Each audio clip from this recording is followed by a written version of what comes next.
This is a video I'm making to talk about everything I'm doing to prepare for the start of Necropolis League and what my plans are for the first few days of the League. I'm going to League start Toxic Rain Pathfinder. What a shock.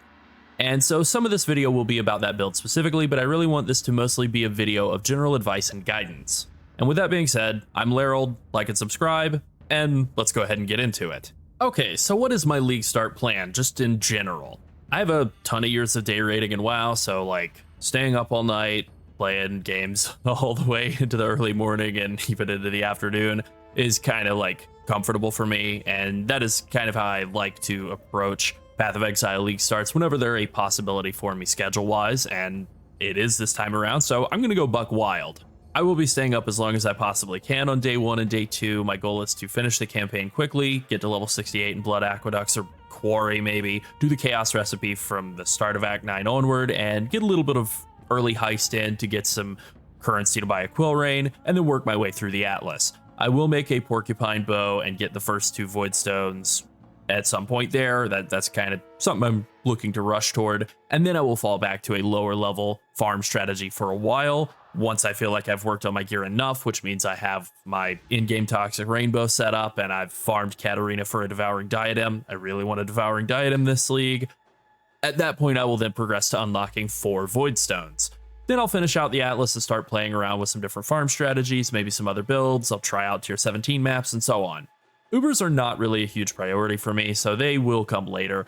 I do want the Uber Shaper belt, right? Like, it's pretty cool looking, so I will get to him at some point. I might wind up buying it, but this isn't Detonate Dead. It's not a Hex Blast Miner. It's a Toxic Rain Pathfinder, so it's more of a mapper, way more of a mapper, and I really would prefer to focus more on mapping and making currency that way.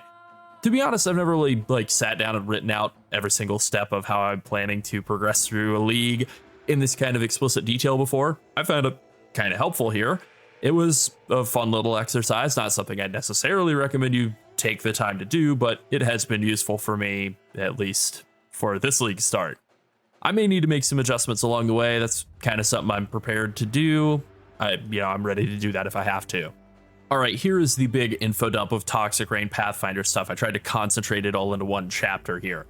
First off, I've put all of our Toxic Rain Pathfinder videos so far into a playlist, and I'm probably going to put this one in there as well, I think. I have made 2 sets of better trading links for Toxic Rain Pathfinder, one for early in-game and one for later on. I'll link both of those in the description of this video and to the Toxic Rain Pathfinder guide videos as well, I suppose. If you haven't heard of Better Trading, it's a Chrome plugin. I'll put a link to this in there as well. It's really good. It just kind of helps out with the early trading process. I'll have some paste bins with these links in there that you can import into your Better Trading, and then you'll have a whole, basically a shopping list of things to buy to keep your character progressing. I've thrown in a lot of high-end stuff in here too, a bunch of like cluster jewel bases and even like some flesh and flame options if you really want to push this game all the way to like the maximum optimization level. I've also made a Toxic Rain Pathfinder campaign loot filter. It's a pretty light modification of the default Never Sink Archer leveling filter. My main change was just to remove all of the slower bows from the filter once you hit Act 2. You can literally finish the campaign with a blue crafted level 5 short bow, and big slow bows that have like a lot more stats on them will actually reduce your damage compared to something that just shoots faster. It also emphasizes 3 green links and 4 green links once they are relevant. And then once I hit the end game, I use a slightly altered strict filter early on in mapping, and then maybe once I hit like red tier maps or so, I will switch over to a very strict filter until I'm doing juice maps, and for that I do use the like turbo strict, insanely strict filter. There, I will just link to my whole filter blade profile in the description of this video and in the Toxic Rain Pathfinder guides, I think, so that you can just use any of these filter setups if you want. We also made a comprehensive gear crafting guide video. Yeah, for Toxic Rain Pathfinder several weeks ago, maybe even close to a month ago. That'll be in the playlist. I think I'll put the playlist in this video's description. It's going to be a long video description, I guess. There is one note I want to make on this video, though. The change to Veiled Chaos is actually a buff to the way that I craft Toxic Rain Pathfinder in-game gear. I pretty much only ever use Veiled Chaos by starting from a base that has a fractured prefix, setting up all the suffixes, then locking them and slamming it. So there's a possibility that that could fill up all the prefixes, and then you have to play the annul game. With switching over to using Veiled Orbs that like do the old Ashling Slam instead, they can never fill up your prefixes. which is good. This means that the new orbs are probably way more expensive and way more rare than the old Veil of Chaos orb, so it's not all great, but if you ignore the expensive part of it, then it is, just in terms of completing the craft successfully and easily, it is actually better now. Now let's shift over to talking about League mechanics. I wrote up this big spreadsheet with all of my thoughts on League mechanics. I was going to make a big video talking about all of them, and then I kind of thought that might be visually pretty boring, me just reading a spreadsheet. So I think I will just link this in the description so you can read through it if you want to. I don't love reading either. I base them on how I feel. This is not scientific in the least. It's just a measure of, if I feel like it makes currency, that's sort of the rating I give them. And then, do I think it's fun? Yes or no? That's pretty much all there is to it. And, you know, then I wrote down some like upsides, some downsides, some other thoughts on it, maybe just like some extra notes here. And then when I think you would want to get into it as a League mechanic, you know, these are just my opinions. You are totally allowed to disagree. That's fine. I might even disagree with myself once I get into the League and start playing around with some of these mechanics again. I also have some sample League start trees on the second page of this sheet. And again, these are just suggestions. They're obviously not based on having all 132 passive points here. And you might want to combine League mechanics in a way that's different. Ultimately, how you handle your League mechanics and integrate them with each other is up to you to decide. I just think that these might be helpful as like some suggestions if you're suffering from indecision. All right, now I want to talk about the Necropolis League mechanic. You can't really opt out of it, so I think by default you have to do it sort of during the campaign, but I'm probably going to interact with it as little as I possibly can during the campaign. Like, I'll kill the mobs that I need to get through the campaign, but I'm probably not going to do much crafting. I think the only reason I would do any crafting is if I found that I was struggling to get like move speed boots. I think that's pretty much it. You don't really need much gear to make Toxic Rain Pathfinder work in the campaign, at least in softcore. So like, if I'm struggling at any point after the mud flats, if I don't have move speed boots by the time I've made it to Act 2, then I think I might go play around with Necropolis and try to make some gear. Otherwise, I'm just going to slam through the campaign as quickly as I can, and I will play with Necropolis as a League mechanic once I am in maps and my gear is horrendous. Now, I have two different League mechanics in mind for crafting gear, and those would be Betrayal and Expedition. I am planning to farm up all the Veiled mods I can as quickly as possible, and I really want to self-farm a Devouring Diadem from Katarina. My goal is to churn through as many Katarina kills as I can and sell off as many diadems as I can.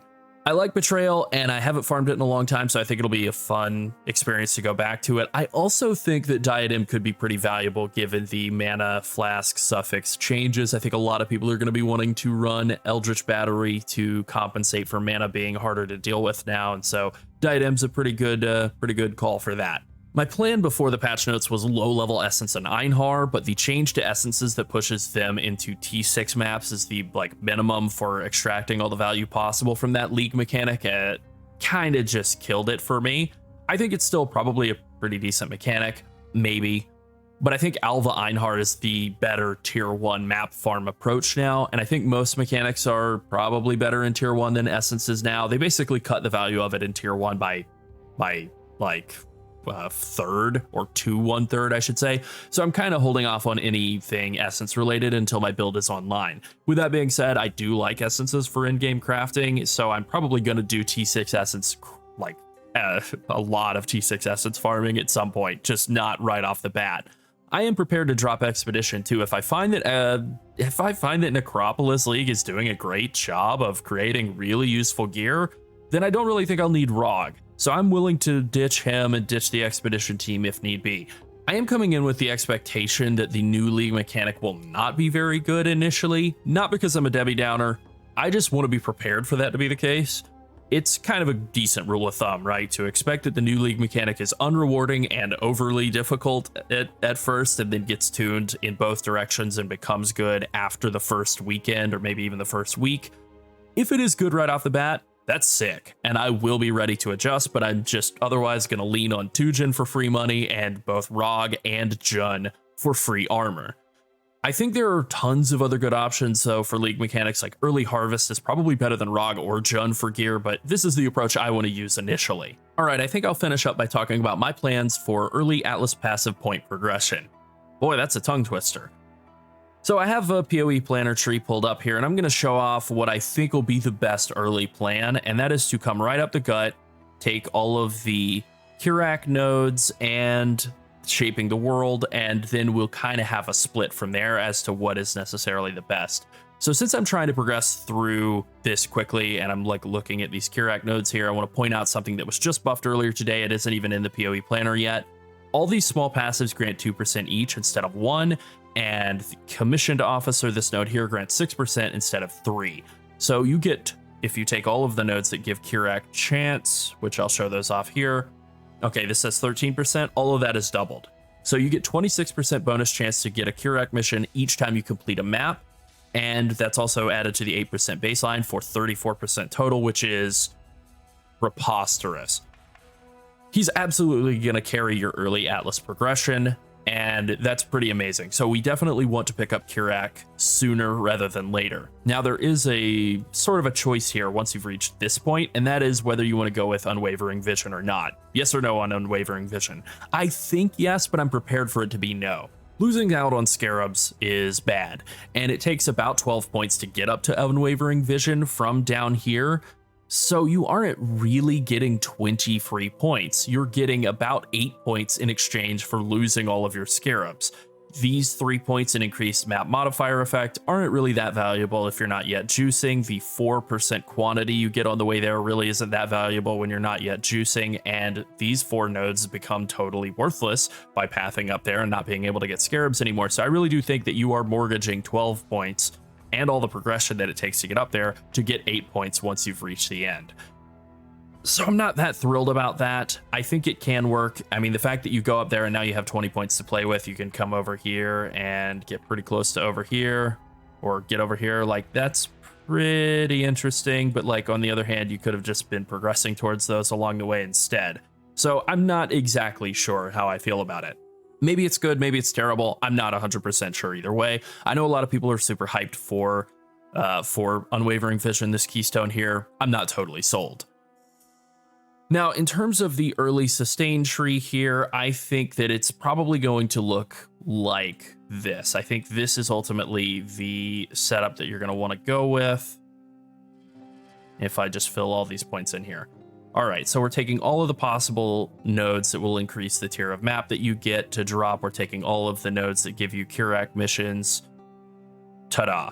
Oh, one thing I almost skipped over is that you don't get the 1 additional Kirac mission per day. In fact, he doesn't give you missions per day at all anymore, and that's fine. The main use for Kirac is that, like, you want to run with him in the first couple of days of a league, so maybe you miss out on like 1 or 2 missions before you've spec'd out of him. I don't care about that. I would rather have the, like, 34% chance to get a free Kirac mission every map instead of the old of like 13 or whatever. So this is still substantially better. Okay, one little bit of synergy here I want to point out. I talked about this in a previous video, but just want to reemphasize it. Shaping the mountains gives you a chance for completing a map. It's actually a pretty high percent chance, 10% chance there for completing a map to give you a free use of a random map crafting option. So the number of map crafting options in this league is going to be substantially higher than it was in the past. They basically just took the old 7th gate and made it baseline. So there are 17 options on the map device, which is pretty crazy. Some of them have been like rebalanced. I think Essence is more expensive and less rewarding. There are a couple of things that have been changed around a bit. And, you know, that's fine, right? So the first time you run into a map device, a new map device option, you get to craft it for free. Getting free uses of it is also good. It just adds some extra juice into your maps. And so by coming through overloaded circuits as you're picking up these nodes up here, you make it so that using a map device option costs 100% more. But if it's 100% more of 0, that's still 0, and it'll give you 3 random notable Atlas passive skills. Now, random is random. It could be stuff like, if you do harvest, it could be things like bumper crop and bountiful harvest, which could potentially make them a lot more valuable. It could also be things like Call of the Grove, which increases your chance to get a harvest in a map where you have a deterministically granted harvest. Totally worthless. But, you know, it is still a little bit of free juice, and the alternative for coming up here and taking these nodes is bold undertakings, which would be totally worthless. So I think it is much better to just take overloaded circuits, get a little bit of extra free juice in the early mapping period where a little bit of extra can actually go a long way. All right, once I have done this for a while, I'm going to want to transition out of this and into something that has a combination of sustain, expedition, and betrayal in it. And this is kind of like the final form of what that tree will look like. I think I had considered initially coming over here, like in this initial tree here, instead of coming straight up the gut, going through the Jun nodes to get up here, kind of coming up the right side. I think that could work, but the problem I have with it is that betrayal is kind of dangerous early on when you're really undergeared. Like, I just don't want to be assassinated by Chimeria. And so I think I'm going to wait on combining in the expedition and the betrayal just a little bit. Get my initial map sustained going, and then as soon as I feel like I've comfortably gotten my Atlas progressing and working, I think at that point I will start lumping in the stuff like expedition first, then betrayal, because expedition's a little bit less dangerous than betrayal, at least in my memory. And then we'll kind of go from there. Once I feel like the map sustain is basically taking care of itself, that is when I'll probably start pulling out some of these nodes here, start dropping some of this Kirax stuff entirely, and use that to flesh out a lot more of the betrayal and expedition nodes. Most of the betrayal and expedition nodes are really good. There are just a couple of ones that I want to point out as being not particularly good, and kind of also some that I want to emphasize as being like the most valuable. I think the most valuable ones are the ones that give you more chance to get them. So Obsessed with Vengeance for betrayal, Hunt for Answers as expedition. Just having it appear in your maps is the most valuable, most important thing. It makes the investment that you put everywhere else a lot more valuable. For expedition as well, I think Extreme Archaeology is like really, really valuable, really good. It does basically make Distinguished Demolitionist like kind of worthless, and that's okay. Now, one thing you do want to be mindful of is as you're putting in points to get more chance for things to appear in your map, whether you're doing expedition or any other league mechanic, it doesn't really matter. Once you hit that 92% chance for a thing to show up in your map, it has a baseline 8% chance. Pretty much all of them do, so that'll put you at 100%. If it's like Legion or Breach where they can show up multiple times, then you can go over 100%. That's fine. But if it's like Blight or, you know, like most mechanics really, there's no need to go over 100%. So you want to kind of just keep a watchful eye out on that. Make sure you're not wasting any points. Like if I were to take this point here, that would put me at maps guaranteed to contain an expedition encounter. If I lose it, I'm at 92%, but I also have the 8%, so that's 100. So they still are already guaranteed, even though it says 92. It's plus 92, and the baseline is 8. Just a bit of hidden information in the game there, right? On the subject of betrayal, I think the main node that I'm like really most interested in picking up is intelligence gathering. It gives you a lot of extra intelligence throughout the course of running betrayal missions, and it makes it so that you just churn through safe houses significantly faster, and that means you're able to get Katarina to spawn significantly more often, and that's really, really valuable. But for the most part, all of the notables for betrayal are really good. There's only one that I really want to point out here as being truly, truly awful, and that is Pillage and Plunder. Do not take Pillage and Plunder if you're playing betrayal unless you like having your character killed. Guaranteeing that the betrayal enemies get an item every time they show up is super dangerous. Now, this is worded a little bit unclearly. Maybe they'll only get one item per map, but like it could be that if they're participating in multiple events in a map that they could get an item every time that they show up and try to kill you. And that's bad. These items are just extremely overtuned. They add massive amounts of damage. They can make them do things like petrify you or apply grasping vines. Just terrible. So making it so that they're like guaranteed to get tons and tons and tons of items as you're progressing through a betrayal board, not good. Not good at all. I don't play with this ever, really, unless you feel like dying. There are a lot of notables that aren't always great throughout the tree, but this is one that was like truly, truly evil and is just designed to murder players, so stay clear. All right, I think that pretty much covers it. I am really looking forward to this coming league start. I think it's going to be a ton of fun for me, and I hope it is for you too. Thanks for watching. Bye.